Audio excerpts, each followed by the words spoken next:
Hello good morning दोस्तों, मैं जयेश राजपूत आप लोग का अफेयर्स फॉर नौकरी में स्वागत करता हूं। हमेशा की तरह आज मैं फिर आप लोगों के सामने हाजिर हूं बहुत दिनों के बाद। 9 और 10 तारीख करंट अफेयर्स लेके, बीच में कुछ एग्जाम्स वगैरह को लेके मैंने इसको थोड़ा सा डिले कर दिया था, रोक दिया था इसको।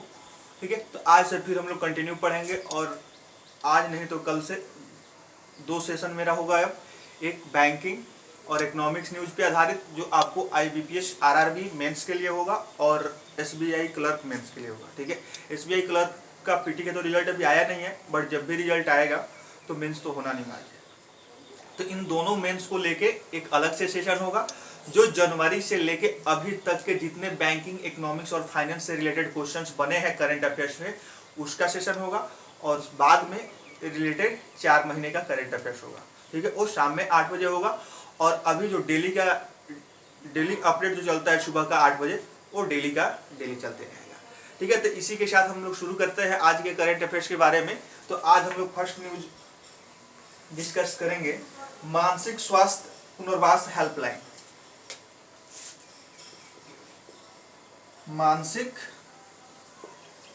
मानसिक स्वास्थ्य और पुनर्वास हेल्पलाइन। ठीक है, किरण नाम क्या है इसका, किरण की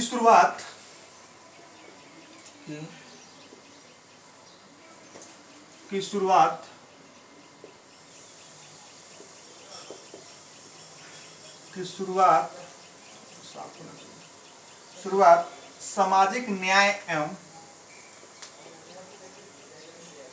सामाजिक न्याय और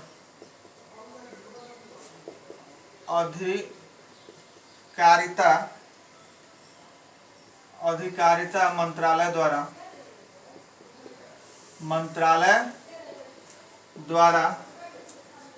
शुरू किया गया।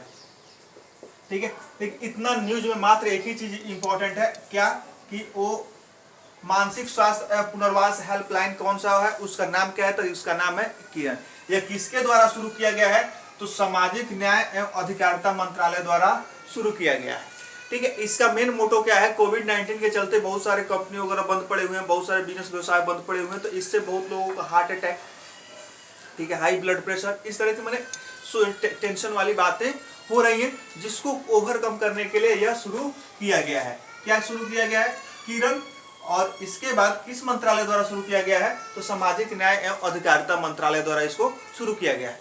तो यहां से 2 क्वेश्चंस बनेंगे। कौन सा क्वेश्चन, एक हो गया कि मानसिक स्वास्थ्य एवं पुनर्वास हेल्पलाइन का नाम क्या है, किरण, और दूसरा कि किस मंत्रालय द्वारा, तो सामाजिक न्याय एवं अधिकारिता मंत्रालय द्वारा। तीसरा क्वेश्चन बनेगा कि इसके मंत्री कौन है बाबू, तो इसके मंत्री हैं थावरचंद गहलोत।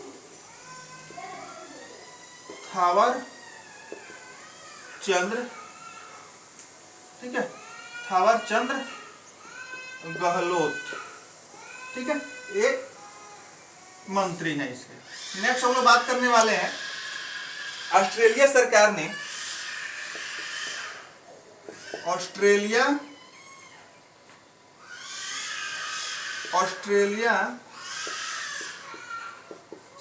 ने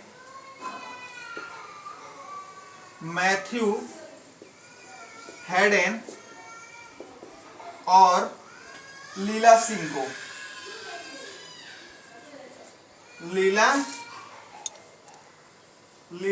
को भारत में व्यापार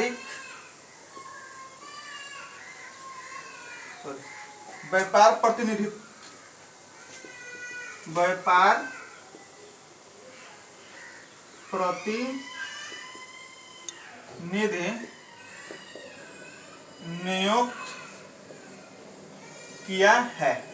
ठीक है, याद रखिए प्रश्न, ऑस्ट्रेलिया सरकार ने किसको, मैथ्यू हेडन को और लीला सिंह को क्या किया है, भारत में व्यापार प्रतिनिधित्व, यानी कि भारत ऑस्ट्रेलिया का जो भी व्यापार होगा, जो ट्रेड होगा, ये दोनों आदमी मिलकर क्या करेंगे, उसका नेतृत्व करेंगे, उसको लीड करेंगे। मैथ्यू हेडन वहां के क्या थे, क्रिकेटर थे, और ये जो है लीला सिंह जो है वहां की भारतीय मूल की वहां पे पॉलिटिशियन है, ठीक है, वहां पे पॉलिटिशियन है। तो अब बात कर लेते हैं ऑस्ट्रेलिया की राजधानी कहाँ है, कैनबरा में, और यहाँ के पीएम कौन है, तो स्कॉट मॉरिसन। ऑस्ट्रेलिया के पीएम कौन है, स्कॉट मॉरिसन, और वहां करेंसी क्या चलती है, करेंसी चलती है डॉलर। चलिए नेक्स्ट हम लोग बात करेंगे आंध्र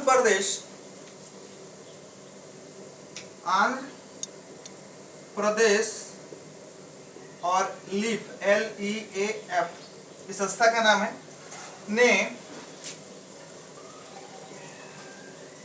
खाद्य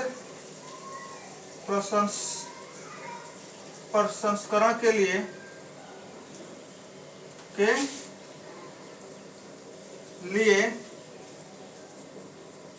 समझौता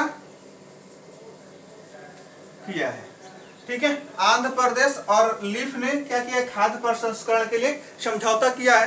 तो यहाँ याद रखिएगा कि यहाँ क्वेश्चन क्या बनेगा कि आंध्र प्रदेश ने हाल ही में किस कंपनी के साथ खाद्य प्रसंस्करण के लिए समझौता किया है, तो याद रखिएगा उसका नाम है लीफ LEAF, ठीक है। दूसरा क्वेश्चन होगा कि हाल ही में आंध्र प्रदेश और लीफ ने किस प्रोग्राम के लिए, किस कार्यक्रम के लिए, ठीक है, MOU साइन किया है, यह समझौता किया है, तो वो खाद्य प्रसंस्करण के लिए। अब यहाँ से क्वेश्चन बनेगा, आंध्र प्रदेश की राजधानी कहाँ है, अमरावती, ठीक है, और यहाँ पे आंध्र प्रदेश में भारत का 25वां हाई कोर्ट बना। नेक्स्ट क्वेश्चन बनेगा कि आंध्र प्रदेश के CM कौन है, YS जगनमोहन रेड्डी, और वहां के गवर्नर कौन है, विश्वभूषण हरिचंदन। इसके बाद क्वेश्चन बनेगा कि केंद्रीय खाद्य प्रसंस्करण मंत्री कौन है, ठीक है। कंपनी का MD और CEO यहाँ पर नहीं पूछा जाएगा। केंद्रीय खाद्य और प्रसंस्करण मंत्री कौन है, तो हरसिमरत कौर बादल जी हैं, ठीक है, याद रखिएगा। चलिए हम लोग आगे न्यूज पे चलते हैं।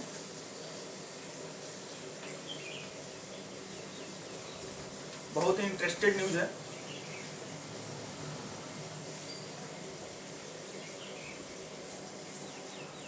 व्हाट्सएप आप लोग भी चलाते होइएगा।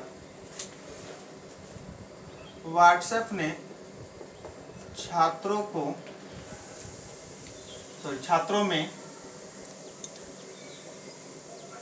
साइबर अपराध, साइबर सुरक्षा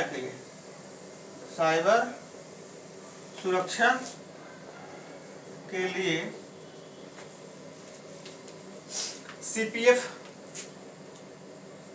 CPF के साथ समझौता किया है, ठीक है।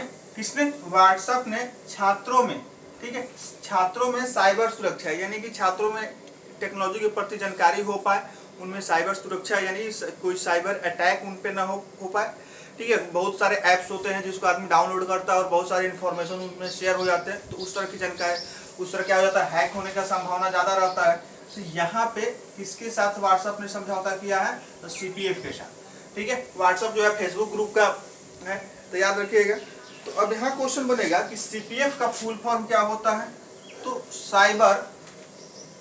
साइबर पीस फाउंडेशन, ठीक है। CPF का फुल फॉर्म होता है साइबर पीस फाउंडेशन। इसकी स्थापना हुई थी 2003 में और नई दिल्ली में, ठीक है, नई दिल्ली में इसका क्या है, हेडक्वार्टर है। दूसरा चीज बनेगा कि इसके अध्यक्ष कौन है, तो इसके अध्यक्ष हैं विनीत कुमार। अब व्हाट्सएप का तो आप लोग जानबे करते हैं कि फेसबुक के मार्क जुकरबर्ग जो है वही अध्यक्ष है, ठीक है। नेक्स्ट हम लोग बात करते हैं the state of young child in, ये बाबू पूछा जाएगा क्वेश्चन, ये जो मैं लिख रहा हूँ ये क्वेश्चन बहुत इंपॉर्टेंट है। The state of young child in India, young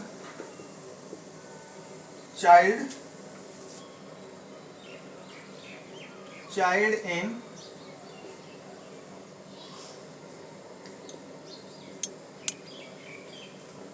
child in India, ठीक है, रिपोर्ट एम वेंकैया नायडू द्वारा जारी किया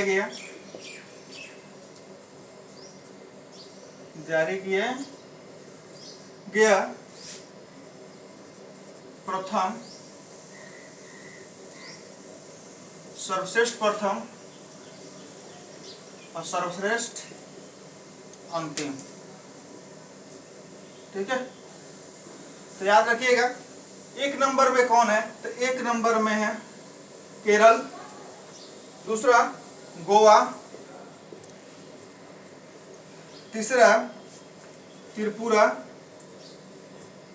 चौथा तमिलनाडु, पांचवा मिजोरम, अंतिम में है बिहार,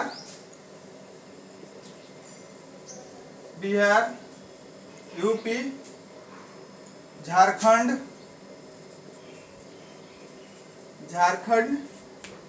एमपी, ठीक है, और छत्तीसगढ़।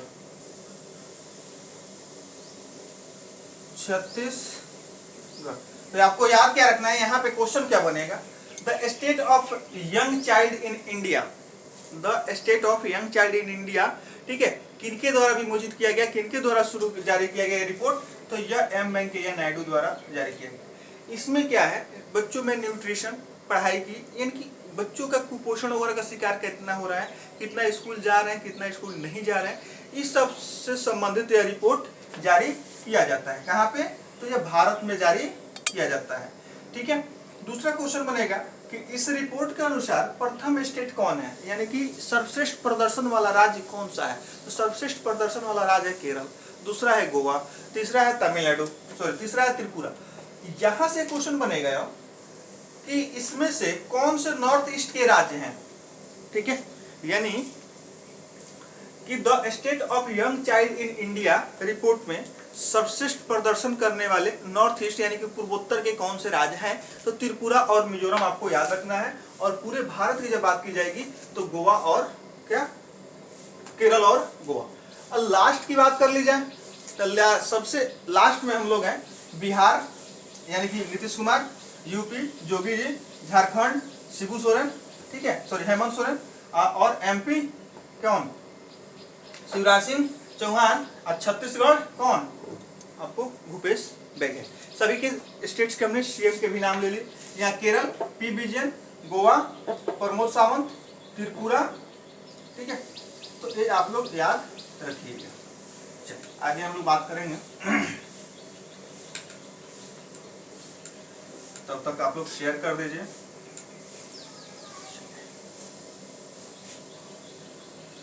G20 शिक्षा मंत्रियों की बैठक, G20 शिक्षा मंत्रियों की बैठक सऊदी अरब में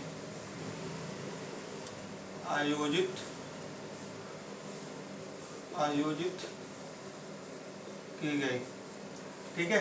G20 शिक्षा मंत्रियों की बैठक सऊदी अरब में आयोजित की गई, याद रखना है। बस यहाँ से यही क्वेश्चन पूछा जाएगा कि G20 शिक्षा मंत्रियों की बैठक कहाँ आयोजित की गई, तो सऊदी अरब में आयोजित की गई। नेक्स्ट हम लोग बात कर देंगे कि इसकी विषय क्या थी, इसका थीम क्या था, तो इसके थीम है रियलाइजिंग अपॉर्चुनिटी, opportunities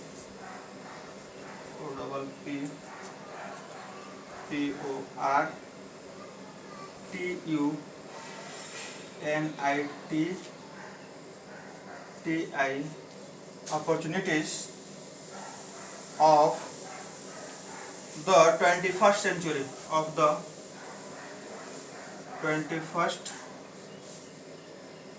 century, ठीक है, इसका विषय था। चलिए नेक्स्ट हम लोग बात कर देंगे DRDO द्वारा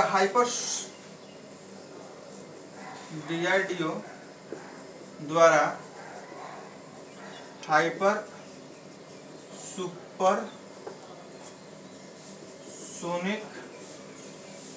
सुपरसोनिक मिसाइलों के लिए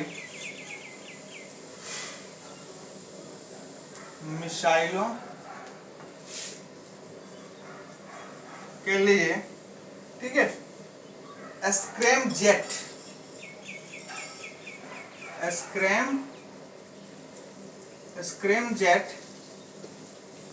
ठीक है तकनीकी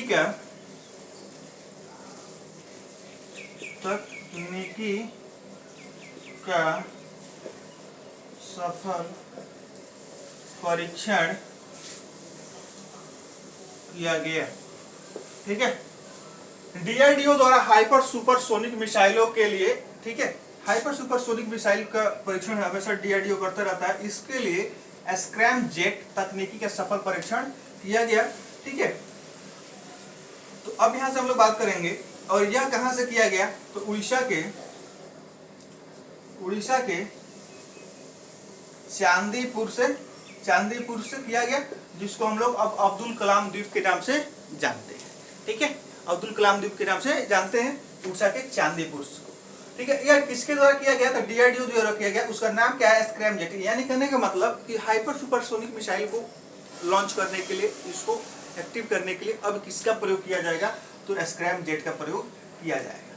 ठीक है, भारत ऐसा करने वाला चौथा कंट्री है। अब बात कर लेते हैं डीआरडीओ का फुल फॉर्म क्या होता है, डिफेंस रिसर्च डेवलपमेंट ऑर्गेनाइजेशन। इसकी स्थापना हुई थी 1958 में। ठीक है, और इसका हेडक्वार्टर है नई दिल्ली में, और जी सतीश रेड्डी इसके क्या है, चेयरमैन है।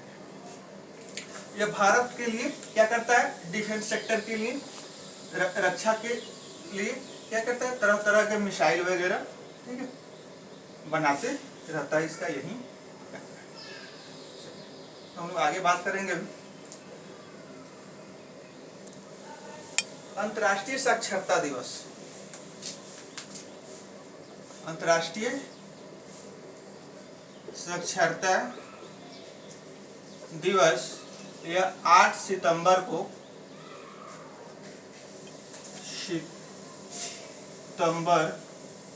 मनाया जाता है। ठीक है, अंतर्राष्ट्रीय साक्षरता दिवस कब मनाया जाता है, 8 सितंबर को मनाया जाता है। जैसे कि भारत में 5 सितंबर को क्या मनाया जाता है, राष्ट्रीय शिक्षक दिवस मनाया जाता है, या सीधे शिक्षक दिवस मनाया जाता है। तो ये 8 सितंबर को क्या मनाया जाता है, अंतर्राष्ट्रीय साक्षरता दिवस। यानी कि 5 को शिक्षक जी लोग आए, टीचर्स आए, और 8 तक क्या किए, पूरे विश्व को शिक्षित कर दिए। इसका विषय क्या था, यह बहुत बार पूछा जा सकता है। ठीक है, पूछा भी जाता है। लिटरेसी,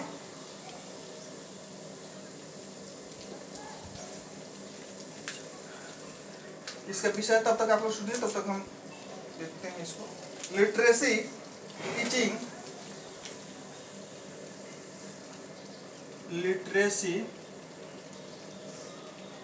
टीचिंग, ठीक है, literacy teaching and learning, LEARNING,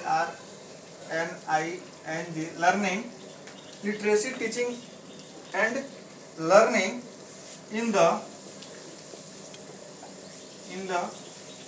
COVID-19 crisis beyond,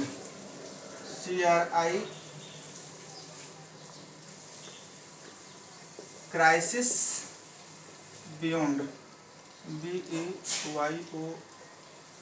beyond। ठीक है, इसका इस साल का थीम था। तो ये क्वेश्चन पूछा जा सकता है कि अंतर्राष्ट्रीय साक्षरता दिवस 2020 का थीम क्या था। तो याद रखना है आपको कि literacy teaching and learning in the COVID-19 crisis beyond, इसका थीम था। नेक्स्ट हम लोग बात करेंगे, जीरी मेंजल का निधन हो गया। जीरी मेंजल का निधन हो गया। इनका संबंध क्या था, तो फिल्म निर्देशक थे, फिल्म निर्देशक थे, ये ऑस्कर विजेता थे। ठीक है, दूसरा हम लोग बात करेंगे, जॉन बक्सी का निधन हो गया।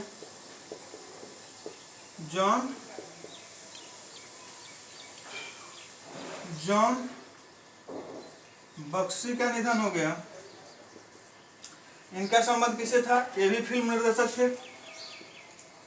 ये फिल्म निर्माता प्लस निर्देशक दोनों थे। ठीक है, चलिए नेक्स्ट हम बात करते हैं स्वामी केशवानंद स्वामी केशवानंद का निधन हो गया। ठीक है, यह क्या थे? महंत थे, यानी कि खरगोला के पुजारी थे। ठीक है, आज बस इतना ही, फिर हम लोग कल के वीडियो में कुछ बात करेंगे। ठीक है, कल का वीडियो जो होगा थोड़ा सा लंबा होगा। इसी के साथ मैं आप लोग से विदा लूँगा। अगर चैनल पे आप नए देख रहे हैं तो चैनल को अगर सब्सक्राइब नहीं किए हैं तो सब्सक्राइब कर दीजिएगा, अपने दोस्तों में शेयर कर दीजिएगा। इसी आशा विश्वास के साथ आज मैं आप लोग से विदा लूँगा। नमस्कार, जय हिंद।